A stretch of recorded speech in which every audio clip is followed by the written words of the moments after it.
Swayam Prabha. Digital India. Educated India.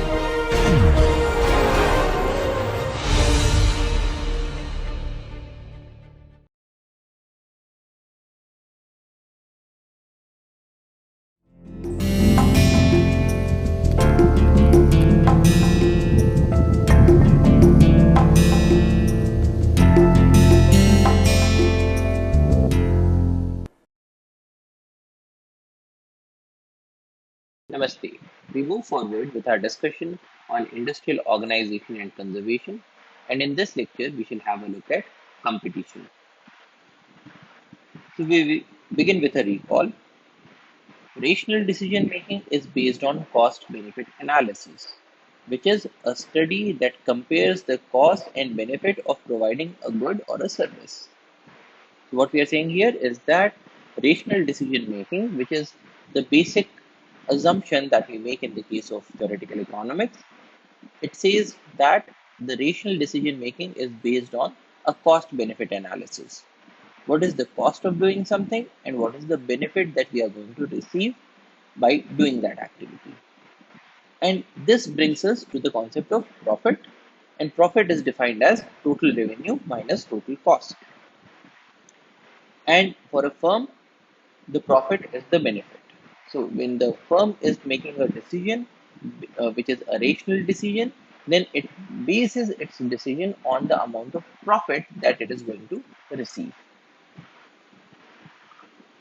And we also had a look at a competitive market. So a competitive market is a market in which there are many buyers and many sellers, so that each has a negligible impact on the market price. So essentially what happens in the case of a competitive market is that there are so many buyers and so many sellers that any one buyer or a group of buyers or any one seller or a small group of sellers is not able to make a big change in the market prices, which means that these people are price takers. That is, the buyer will have to take the price that is being offered in the market, and the seller will have to sell at the price that is being offered by the market. We also had to look at the characteristics of perfectly competitive markets. One, goods offered for sale are exactly the same. Two, there are so many buyers and sellers that no single buyer or seller has any influence over the market price. All buyers and sellers are price takers. Now, this is a very important statement that you should remember, that in a competitive market, all the buyers and sellers are price takers. At the market price, the buyers can buy all they want and the sellers can sell all they want. And this is because there are so many buyers and sellers that if a buyer is ready to procure the goods at the market price, then there are so many sellers that he can buy an indefinite amount of goods. And similarly, if there is a seller who is ready to sell things at the market price, then there are so many buyers that he can sell as many things as he wants. Then another characteristic is perfect information transfer regarding prices, which means that the buyers and the sellers know at all times what are the prevailing market prices. Now, this is very important because the buyer is not spending time and energy and effort in finding out at what rate different sellers are selling the things. So he gets this information in an instant. So this is an assumption that we make in the case of a competitive market. Similarly, the seller knows at an instant what is the price at which different buyers are ready to buy the good. Now, when that happens, the biggest thing is that the seller can sell the goods to the buyer who wants to pay or who is ready to pay the maximum amount. And because this thing can happen in an instant, so if there is any buyer who wishes to buy at a price that is greater than the market price, then so many sellers will be ready to supply him the goods that it will bring his price down. Which means that suppose I go into the market in a really competitive market and I see that there is this pen that is being offered. Now I am ready to pay as much as 20 rupees for this pen, but the prevailing market price is 15 rupees. Now, if I say that I want to purchase 20 pens for 20 rupees each, what will happen is that there will be so many sellers who will be ready to supply me these pens at 20 rupees that I will start to think that okay, if 20 probably I am offering them a bit too high a price. So let me offer them 19 rupees because at 20 rupees there are so many sellers. So basically I can have say lakhs and lakhs of pens for 20 rupees. And remember that the goods that are being offered are the same. That is, they have the same quality. So when I am offering 20 rupees, there are very large number of sellers and I have so many pens that I can purchase. Similarly at 19 rupees. So a few number of sellers would go away because their cost of production is greater than 19 rupees. So in that case, those sellers will go away. But still I have a very large number of sellers. And then I'll bring my cost down to 18 rupees, then 17, then 16, then 15. And even at 15 rupees, I'm finding that there are so many sellers who are ready to sell me the product. But then when I bring it to a value that is less than 15, less than the market price, say I say that I'm going to pay 14 rupees and 99 paise. In that case, I'll find that there is no seller who is ready to offer me this pen for 14 rupees and 99 paise. And why is that so? Because there are so many different buyers that there will be some buyer who will be ready to pay 15 rupees. So the seller in that instant will shift away from me and offer the goods to the other buyer. That is at any price that is less than the market price or the market equilibrium price, there is no seller who is ready to give me the good. And at any price that is equal to or greater than the market price, I can have as many goods as I want. And so the equilibrium is reached very fairly quickly because there is a free flow of information in an instant. So if I offer anything more than 15 rupees, there will be so many sellers that I'll think, because here again, I am a rational decision maker. Every buyer and every seller is said to make the decisions on a rational basis. So when I am offering 16 rupees and there are so many sellers, I'll start with this question that okay, can I bring my welfare up? Because the consumer surplus is determined by the price that the buyer is going to pay. If I am paying a higher price, then my consumer surplus is less. So I'll try to bring down the price to increase my consumer surplus. And so I'll move from 20 rupees to 19, 18, 17, 16, and 15. But then at any price that is less than 15 rupees, I'll find no sellers because they will be offering their goods to the other buyers. And in that case, in a very quick instant, I'm able to reach to the market price.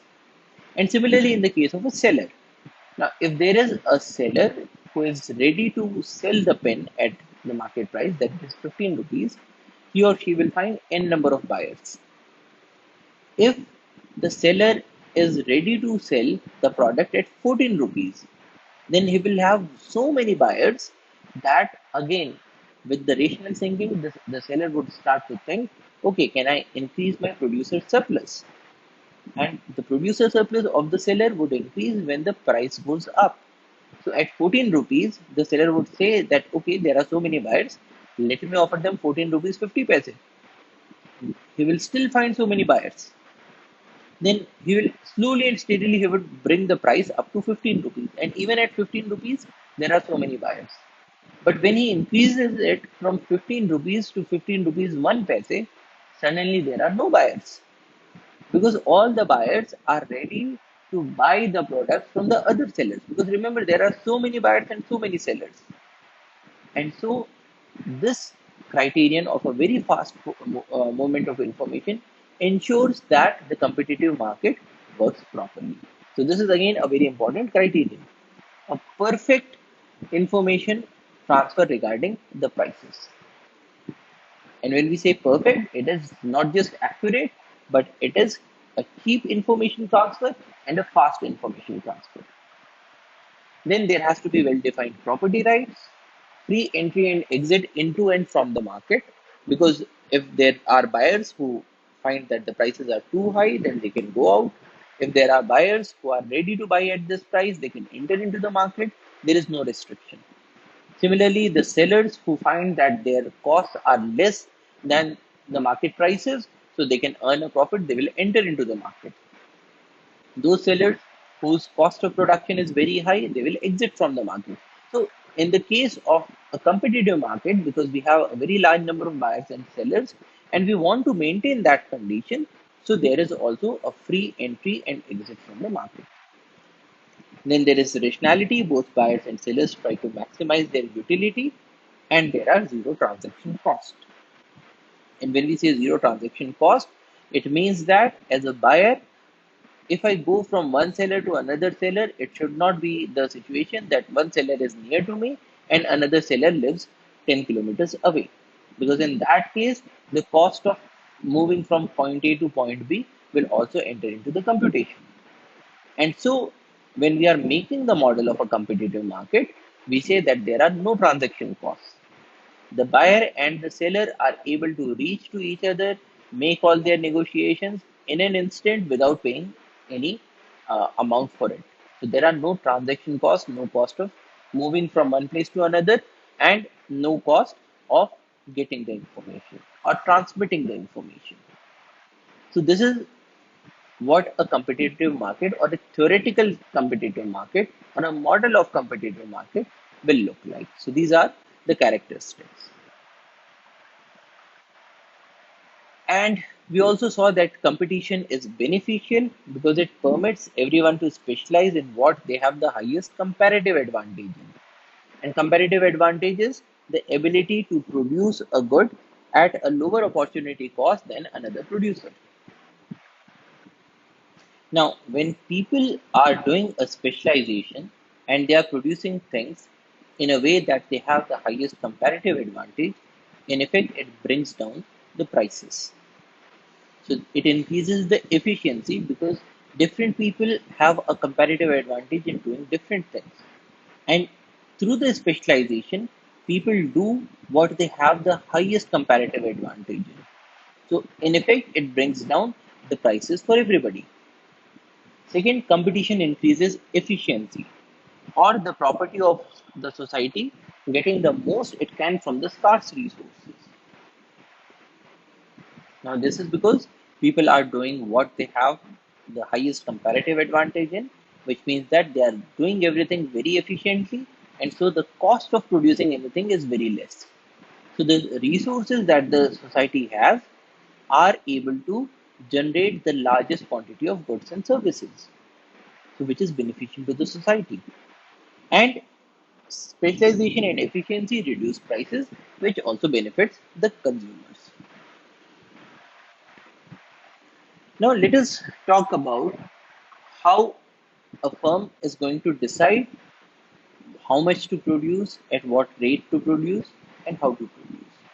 Now, we have seen before that whenever a firm is doing production, they do it through a rational decision making, looking to maximize their profits. That is, they want to sell at the highest prices and make things at the lowest possible prices, maximizing their profits. And profit is total revenue minus the total cost of production.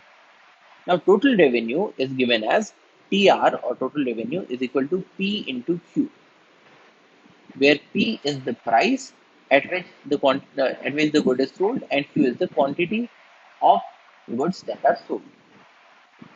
So essentially, if there are um, say 100 pens that are sold at 20 rupees each, then we will have that 100 pence is Q and 20 rupees is P, and the total revenue is given by P into Q, which is 20 into 100 is 2000 rupees.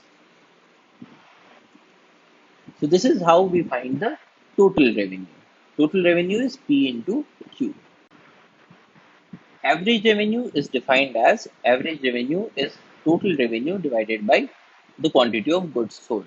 AR is TR divided by Q.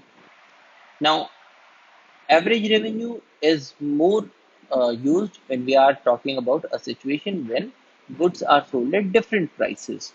So basically, if we say that out of these 100 pens, we had, say, uh, 90 pens that were sold at 15 rupees, and if we say that we have 10 pens that were sold at 20 rupees, so in that case, total revenue would be 15 into 90 plus 20 into 10. So this would be total revenue. And the average revenue would be given as total revenue divided by the quantity. Now, in our case, what we are saying is that the price is constant. So in this case, when we write that total revenue is P into Q and average revenue is total revenue divided by Q, then we will find that total revenue divided by Q is P into Q divided by Q, which is P. So the average revenue is the price at which the goods are being sold. Now, this is something that is applicable in the case of a competitive market because the price is constant. But in the case of other markets, we can have an average revenue that is different from the price. Then we also have marginal revenue, the change in the total revenue from an additional unit sold. In this case, the question that is being asked is that the seller is selling 100 pens at 20 rupees each. Now, if the seller, in place of selling 100 pens, is now selling 101 pens, and suppose the 101 pens is sold at 21 rupees. So, in that case, the marginal revenue will be given by difference in the total revenue divided by difference in the quantity. In this case, just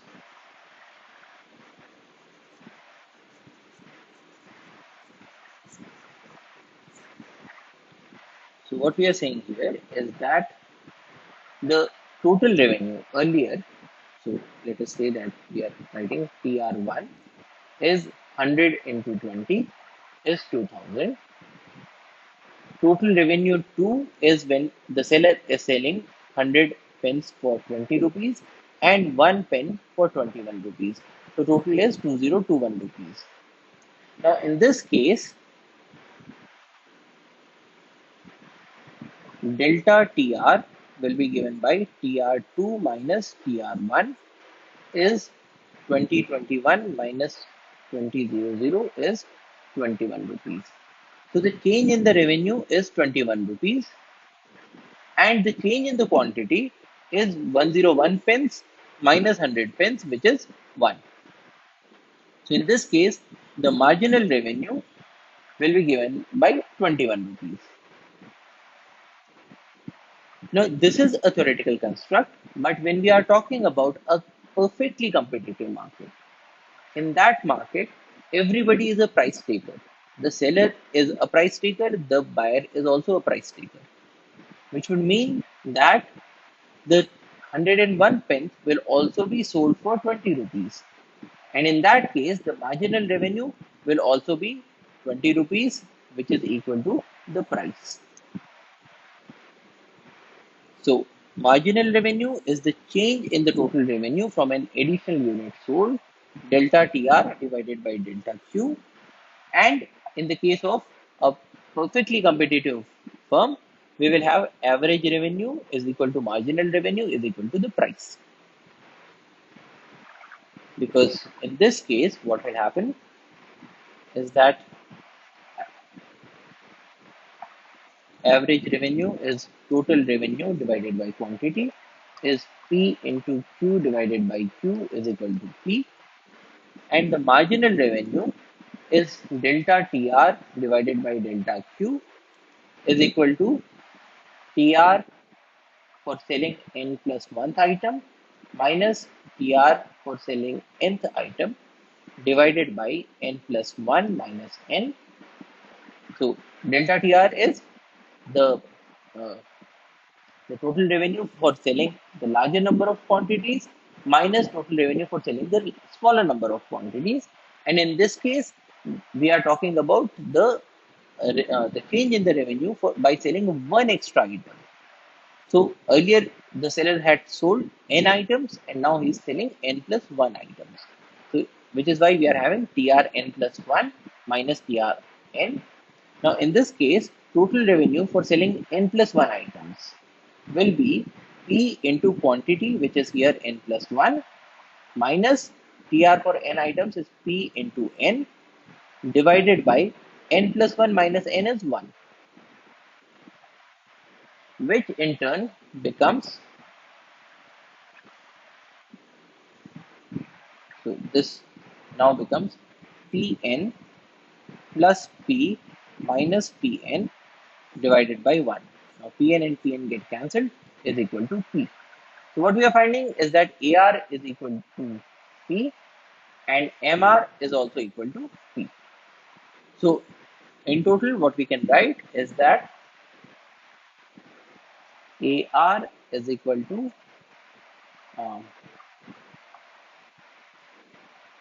MR is equal to average revenue is the same as the marginal revenue, which is equal to the price at which the goods are being bought and sold. Now, this is one example. In the first column, we have the number of samosas that are being sold, and the price of each samosa is 6 rupees. Now, when we have this chart, the total revenue is given by TR is equal to P into Q. So when Q is 1, then total revenue is 1 into 6 is 6. When 2 samosas are sold, then total revenue is 2 into 6 is 12. When 3 samosas are sold, then it is 3 into 6 is 18, and so on. So in this column, we have the total revenue. The average revenue is given by TR divided by Q. So here we have TR divided by Q. 6 divided by 1 is 6, 12 divided by 2 is 6, 18 divided by 3 is 6. And so we are finding that average revenue is equal to 6 rupees in each case, which is equal to P. So P here is 6 rupees, and here we are finding that this all is also equal to P. Now, in the case of marginal revenue, it is delta TR divided by delta Q. So, delta TR is the difference between this TR and this TR. 12 minus 6 is 6 divided by delta Q is increase of 1. So, 12 minus 6 is 6, 18 minus 12 is 6, 24 minus 18 is 6. And so, here we are also observing that in each of these, the MR is equal to the price.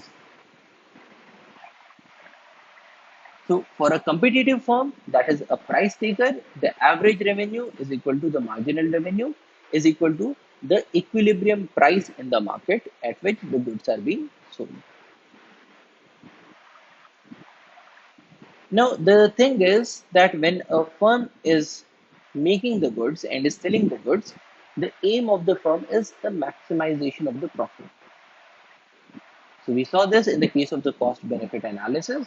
The benefit to the firm is the profit, and the firm is trying to maximize the benefit. So how can the profit maximization be done? Now, when we talk about profit maximization, we need to remember that marginal revenue is fixed, which is given by the price. So here we have observed that the marginal revenue is equal to price. But when more and more quantity of goods are being produced, the marginal cost increases. And we have observed that the marginal cost increases because of the law of diminishing marginal product, which means that for every additional unit of item that is being produced, the inputs do not work that hard. The efficiency goes down. So the marginal cost increases when more and more products are being manufactured, whereas the marginal revenue will remain the same as P. Now, in such a scenario, here we are observing that in this column we have the number of samosas that are sold. This is the price. This is the total revenue, and the marginal revenue is 6 in each case. But the marginal cost increases. So let us say that the marginal cost increases like this. 2, 3, 4, 5, 6, 7, 8, 9. So this is the marginal cost. Now, we can also talk about the total cost. And total cost is equal to the fixed cost and the variable cost. What we are saying here is that total cost is equal to the fixed cost plus the variable cost. But we can also write that total cost is equal to, say, at stage n plus 1 is equal to total cost at stage n plus the marginal cost for n plus 1. Now, this means that at every step of computing the total cost, we can use the total cost in the previous step and the marginal cost. Now, marginal cost, as we have seen, it goes on increasing. So, in this table, we are observing that the marginal cost is increasing and the total cost. So, the total cost for selling 0 items would be the fixed cost, which in this case is 3 rupees. And for every step, we can do a computation by adding marginal cost to the total cost in the previous step, what we had seen here. So the total cost at any stage, say the nth stage, is the total cost in the previous stage plus the marginal cost at that particular stage. So the total cost for this point is 2 plus 3 is 5. For this cell, it will be 3 plus 5 is 8. For this cell, it is 4 plus 8 is 12. For this cell, it is 5 plus 12 is 17, and so on. So this is the column for the total cost. Now, profit is defined as total revenue minus total cost. So we are taking this total revenue minus total cost. So 0 minus 3 is minus 3 rupees. 6 minus 5 is 1. 12 minus 8 is 4. 18 minus 12 is 6, and so on. Now, in this case, we can observe that the profit when 0 items are sold is negative because the total revenue in this case is 0 because no items are being sold, but still the fixed costs need to be paid. So, in this case, the profit is negative. Then the profit increases, reaches a maximum, and then starts to decrease. And we are observing the change in the profit, which is given as marginal revenue minus marginal cost. Now, in the case of change in profit, what we are asking is if one more item is being produced and sold, what is the change in the profit? So, when one more item is sold, the the revenue that the firm will be getting is the marginal revenue, but the cost of producing will be the marginal cost for that particular item. What we are asking is the firm has already sold n items and it wants to sell now n plus 1 items. So for this one item that the firm wants to sell, what is the marginal revenue? What is the marginal cost? Now the difference will give us the change in the profits. So the marginal revenue minus marginal cost. So here you have marginal revenue, here we have the marginal cost. Marginal revenue is fixed, marginal cost is increasing. So when we subtract marginal cost from marginal revenue, we start from a large value, but this value goes on decreasing because MC is increasing, whereas MR is constant. So here we are observing that the change in the profit is reducing. That is, when the firm is producing larger and larger amounts of products, then after a while, the change in the profit will become negative, which means the profits will start to decrease. Now, if we plot these values, we'll find a curve like this. So the first thing is price, which is shown here in this blue line. And price in this case is constant. It is fixed at 6 rupees. So this is what we are talking about. The price is fixed. And so we are getting a straight line. This straight blue line is the price line. The total revenue is proportional to the quantity that is sold, because total revenue is given as total revenue is P into Q. Now, because P is constant, it's a straight line. So total revenue is proportional to the quantity of goods that are being sold. And which is what we are observing here. In the case of this green line, The more is the quantity, the more is the total revenue. And it is a straight line because it is proportional to Q, and the proportionality is a fixed constant. Then the total cost, it increases with the rising marginal cost. The total cost is shown here in the red curve. So the total cost is increasing, but then the rate of increase also goes on increasing, which means that earlier there is a very small change in the total cost. With more and more items that are being produced, the change is much larger. And this is because of the law of diminishing marginal product. Now, with more and more quantities that are being made, the efficiency of the inputs reduces, which means that for producing an extra quantity of the good, more cost needs to be put in. And so we are observing a curve that increases like this. Now, the total cost curve shown in red, it does not start from zero, but it starts from a finite value. And that finite value is the fixed cost. So when zero quantity of things are being produced and sold, even then there are certain fixed costs, and those fixed costs will show themselves in the total cost. Next, we can have a look at the profits. Now, profit increases, reaches a maximum value, and then starts to decrease, which is this black line. Now, the profit is given by total revenue minus total cost. So, the difference between both of these is the profit. So, where both of these are roughly the same, we will have a profit of zero or near to zero. When the difference is large, then we will have a larger amount of profit. So, profit goes to a maximum and then it goes on decreasing. And profit is maximum where the price is equal to the marginal cost. So what we are saying here is that if we plot the profit, so this is the profit, and the profit reaches a maximum. And the profit reaches the maximum where uh, the price is equal to the marginal cost. Now marginal cost is shown here. So this is marginal cost and it is increasing. And at the point where it touches the price curve, and price is a straight line, which is equal to marginal revenue. So at this point, the profit is maximum. Now, why is that so? The thing is, to any point to the left of this point, this is our point that we are interested in, and at any point to the left, we have a situation where the marginal revenue, which is given by the price, is greater than the marginal cost.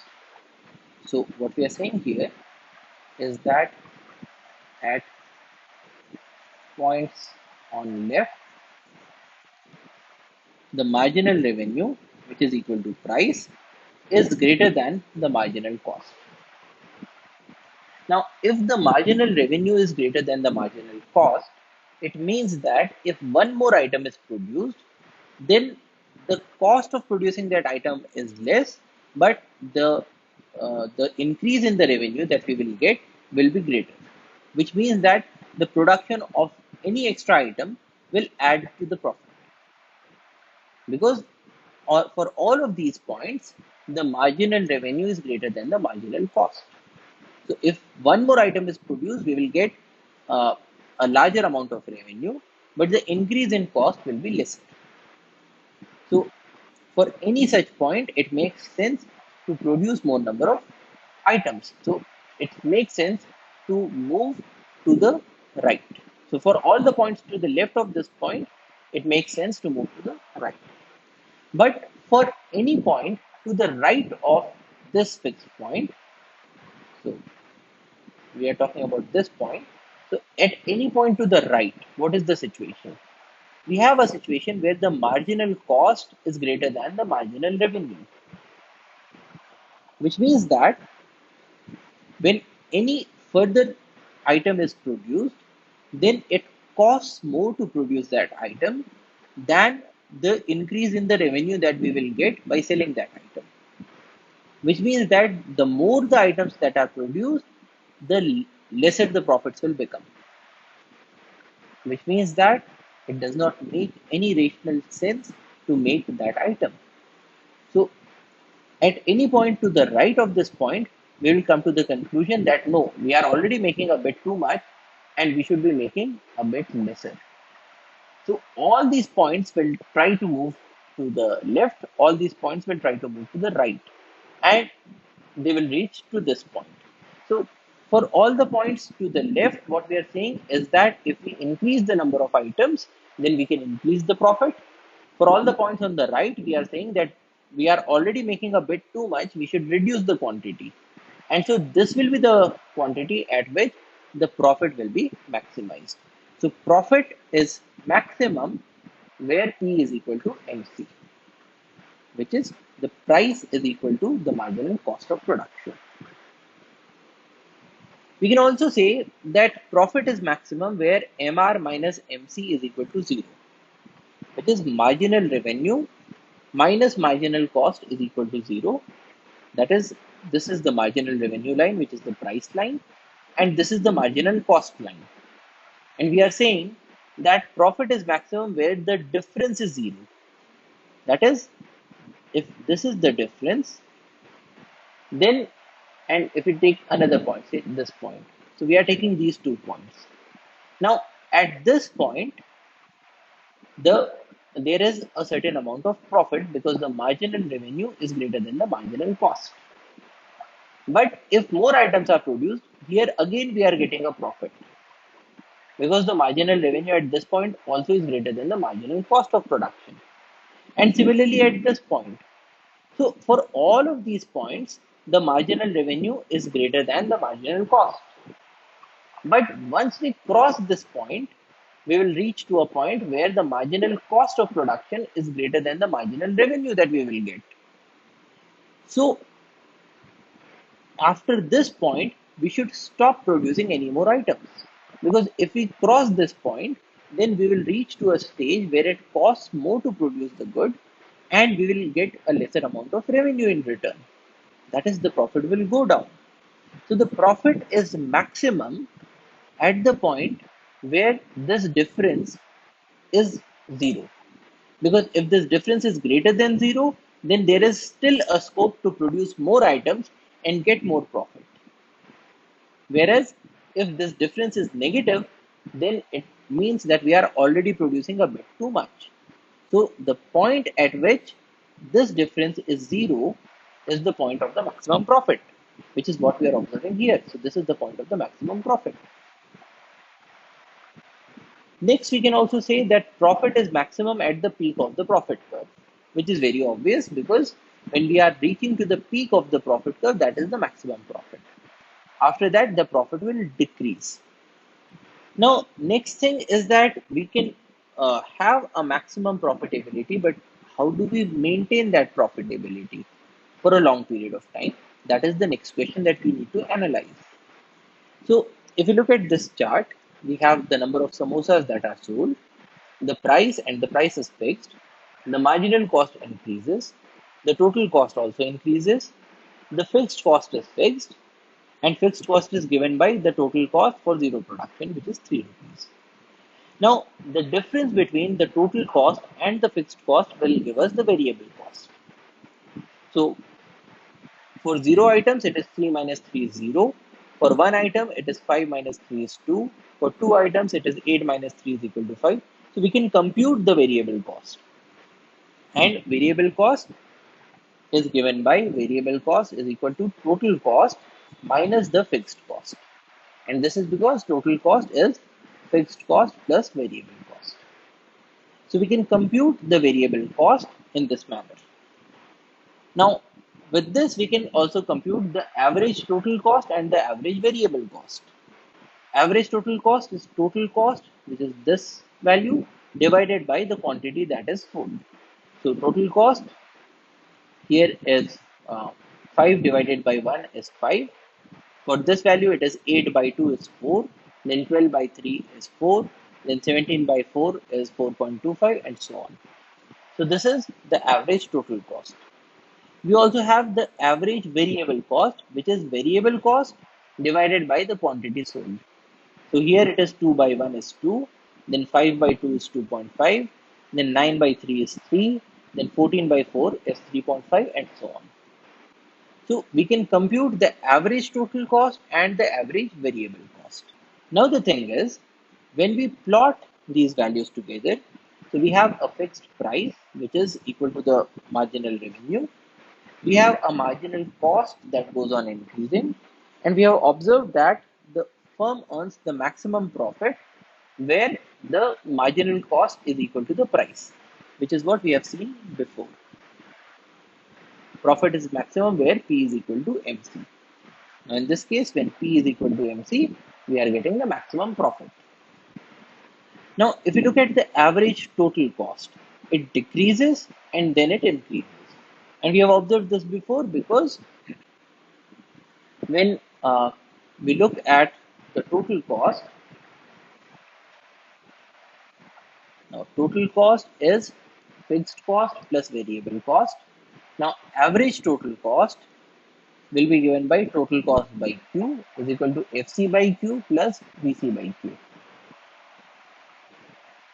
Now, in this case, the FC is a fixed value because this is a fixed cost. Whereas the variable cost, it goes on increasing. Now, if we look at our chart, the average total cost, it reduces and then it increases. Whereas the average variable cost, it goes on increasing. Now, why does the average total cost reduce first? Because average total cost is this value plus this value. Now, in the beginning, when we have very less quantity of goods that are being produced, then we have a substantial amount of fixed cost, but the variable cost is very close to zero because we are not producing anything. So, what we get here is that in the beginning, the fixed cost is very much greater than the variable cost, which means that FC by Q is very much greater than VC by Q. And in this case, we can say that the average total cost is approximately equal to FC by Q. Because FC is very much greater than VC, so we can neglect this term. And we can say that average total cost is roughly equal to FC by Q. Now, FC is fixed because this is a fixed cost. Q, when it goes on increasing, the average total cost will go on decreasing. So, in the beginning, what we observe is that the average total cost, it goes on decreasing because here the fixed cost is more, the variable cost is very small, and with increasing quantity of goods, the average fixed cost goes on decreasing. But then at a later stage, we will find that so average total cost is total cost by Q is fixed cost by Q plus variable cost by Q. So later,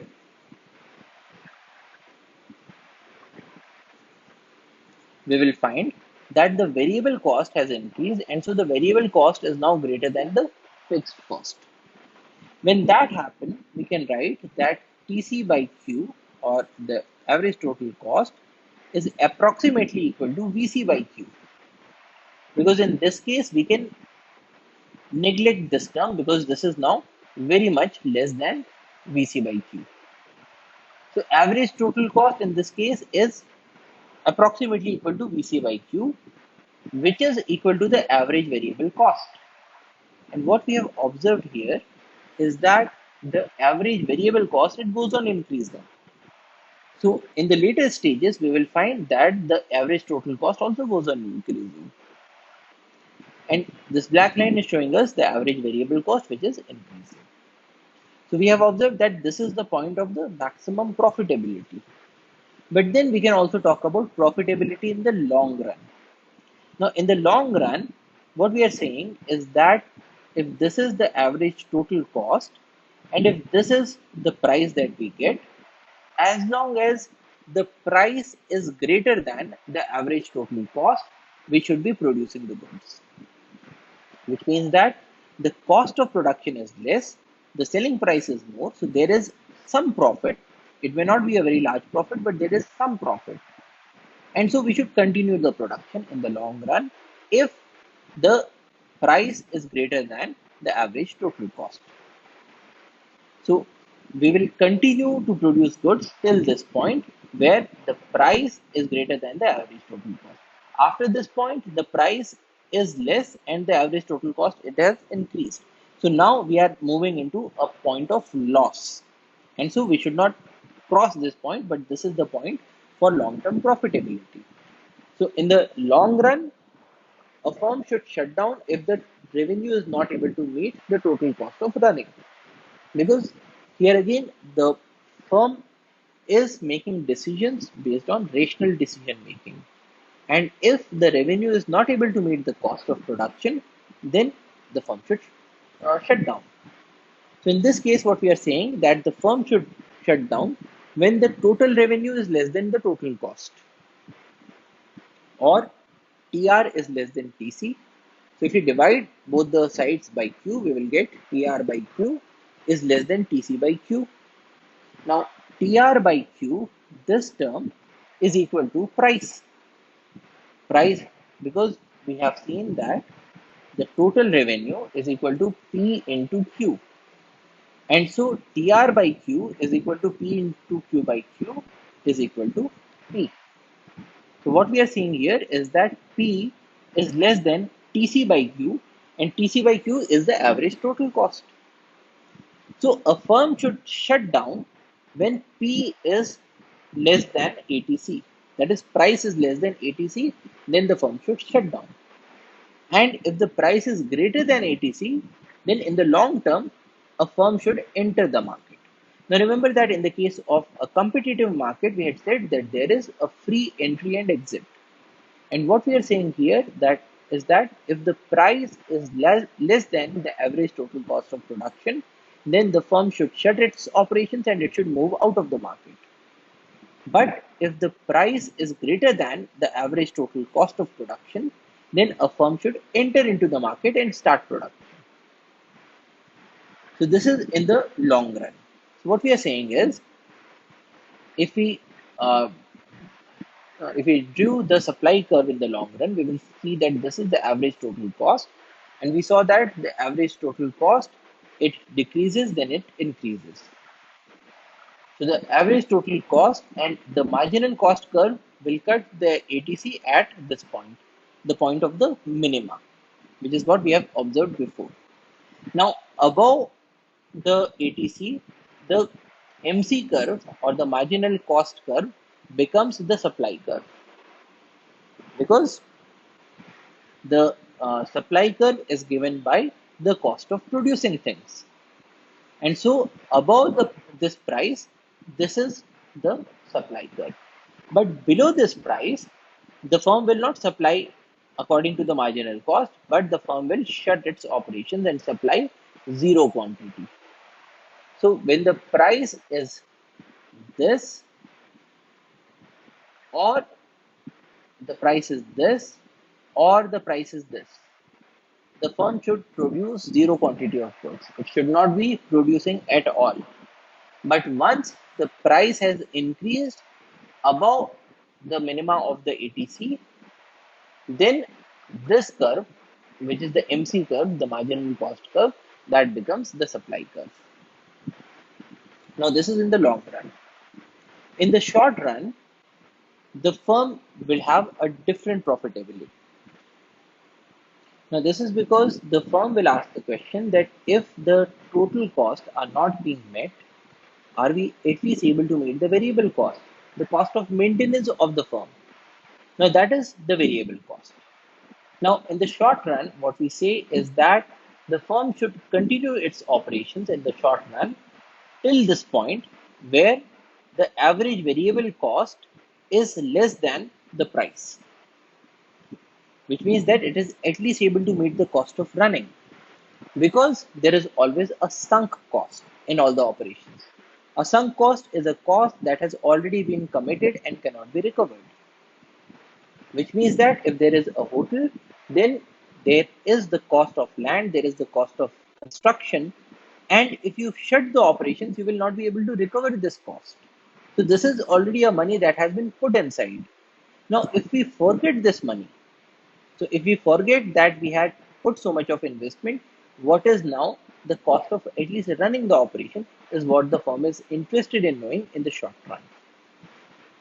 So in the short run, the firm should shut down if the revenue is not even able to meet the variable cost of running, which is like the variable cost of paying the wages of those workers that are involved in cleaning of the premises or making and serving the food. Now, in the off season, in the off tourism season, we should have at least that much amount of profitability that we should be able to meet the cost of these people, the variable cost of the firm.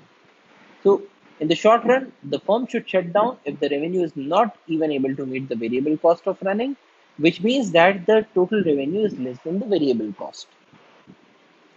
Now, if TR is less than VC, then dividing both the sides by Q, we will get TR by Q, which is equal to P, is less than VC by Q, which is the average variable cost. So the firm should shut operations when the price is less than the average variable cost. And so in the short run, the supply curve will look like this. So if this is the average total cost, if this is the average variable cost, then above this point, above the minimum of the AVC, we should have the MC or the marginal cost, which gives the supply curve. But below the average variable cost, the firm should shut operations. So if P is less than average variable cost, there should be no supply at all. The firm should completely shut down.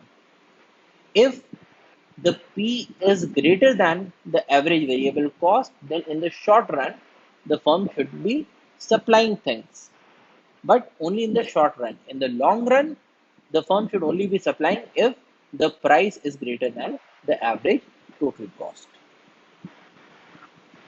Now, in this context, we can look at the profit and loss of the firms. Now, if this is the average total cost curve, if this is the price, and this is the marginal cost. Now, why is that so? We had observed that in the long run, this is the supply curve of one firm.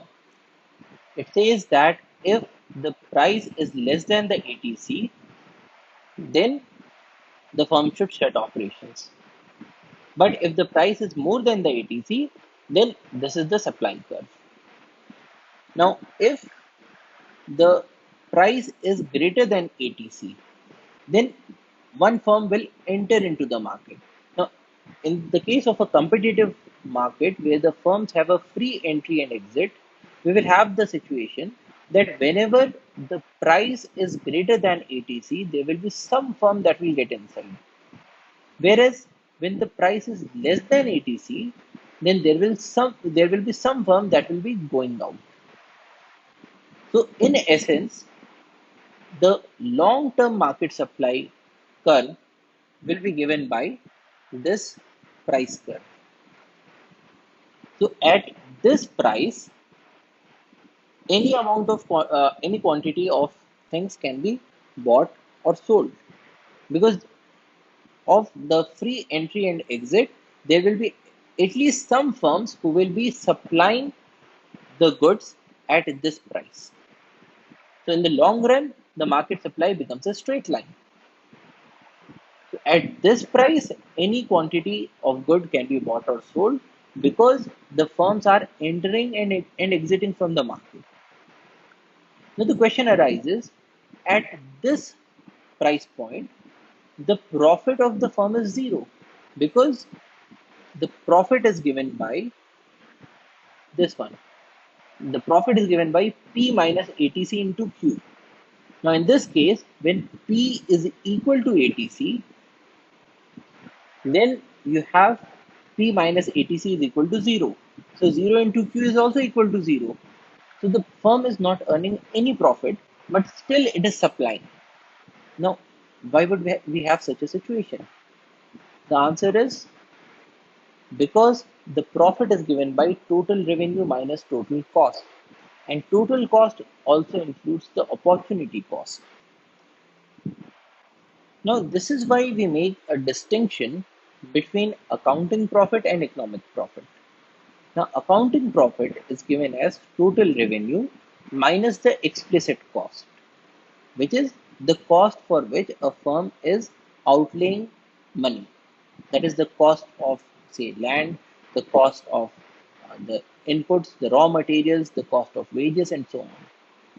Whereas when we talk about the economic profit, we talk about total revenue minus total cost, and total cost is explicit cost and the implicit cost. Now, the implicit cost is those costs for which the firm is not making an outlay of money, things such as opportunity cost. So, for instance, there is a person who is setting up a firm at an opportunity cost of, say, 1 lakh rupees.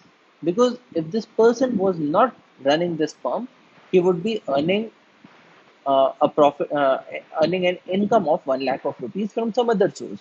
Probably he was working somewhere and he left his job to set up this firm. Now, when we talk about the economic profit, we include this 1 lakh of rupees, which is the opportunity cost of running this firm. What we are saying here is that the economic profit is the total revenue minus total cost. And because total cost is equal to the explicit cost plus the implicit cost. Now, in this case, the implicit cost is rupees 1 lakh. Now, because we are subtracting that from the total revenue, and when we say that the firm will go on supplying till the economic profit is 0 rupees, so it means that 0 is equal to TR minus EC minus IC, which means that IC is equal to TR minus EC. So we have an implicit cost of 1 lakh of rupees, which is given by TR minus EC. Now, because TR minus EC is a positive value, it is 1 lakhs of rupees, it means that TR is greater than the explicit cost. What we are saying here is that because this is a positive value of 1 lakh, it means that TR is very much greater than the explicit cost. The total revenue is very much greater than the amount of money that has to be outlaid by the firm for running of things. So when we say that the firm continues to produce at a profit of 0 rupees, it is not the accounting profit. We are talking about the economic profit. And in this case, the TR or the total revenue minus the explicit cost, it is still giving the person 1 lakh of rupees of the implicit cost, which means that if the person left out this firm, if the person shut down his operations, and if he went back to his original job, then he would be earning 1 lakh of rupees.